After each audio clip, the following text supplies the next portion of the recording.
Hello everyone, my name is Tifalan and I'm going to tell you how to never get bankrupt in Planet Coaster. Challenges will become fairly easy when it comes to revenue challenges, and also your park challenges, sandbox games, and all these kind of stuff where you start only with $2,000 are going to be much easier from now on. Okay, there are two things to consider. First thing is, everything that I'm telling you now only applies to parks where you take tickets by ride and not tickets at the entrance. Okay, entrance free and pay by ride. Okay. So how to not get bankrupt is actually number two. Number two is the golden rule of Planet Coaster. The golden rule of Planet Coaster says you can always charge for a ticket as much as the ride's rating divided by 100 and multiplied by 3. That means, let's take this one, okay? This is the Teacups ride. It has a rating of 792. Divided by 100 is not 7.9, so you can almost say 8. Let's say 7.5. 7 times 3 is 21, right?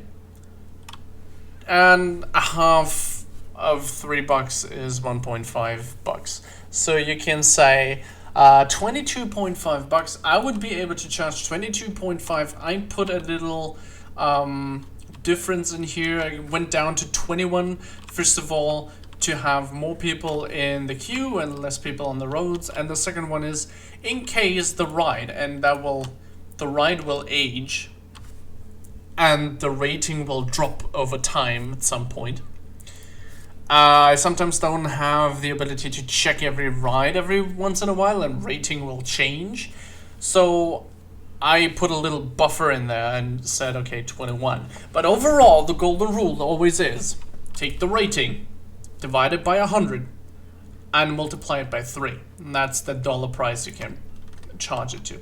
Let's say, for instance, this right here. This I took from the workshop. Kudos to the guy who made it. It's actually really cool. It looks nice, and I took a whole ride. Anyway, so the rating here is 1,232. Okay, that's 12. Let's say 12. You see the rating changing all the time, a little while every time a ride comes in. That's every time the ride finishes for once, the rating will be calculated anew. 12 times 3 is 36. I could actually charge 36 here. I've been charging not enough. And people will still go in here once they manage to get through here. Maybe for this ride, this may be too much. Yeah, it is.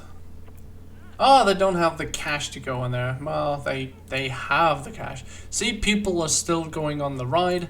You may not want to charge that much. However, I can tell you I have a park where I have a ride with $50-something, and they're still going on there because they're going there at the beginning. This ride is far in the back of the park, so they might have already spend their money there, which is fine. Okay, people are still going on there as long as the ride itself, the thoughts about the ride will never state, okay, this is too expensive, then it's not too expensive, and people will pay it. Okay, people are in the queue. You can afford having some people turn back. See, there are a lot of people actually still going on there. Some people go in a second time, and you charge $36. And this is really not so difficult. You can start with the first ride, and the rating will change by everything you put around it. The scenery will change the rating, and the age will change the rating. So make sure every once in a while that you check the rating and charge accordingly. Let's check this one ride, one small, 1,100, so it's 11. 11 times 3 is 33. I put 30 to have a little bit of a buffer, and 30 is still a lot. This one, not a lot of people go in here because it's a long way up.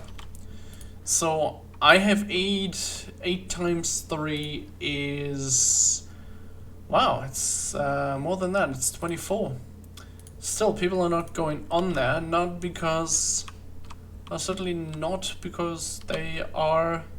It's too expensive. So the guest thoughts... So there's something different. It's probably too far away. Okay.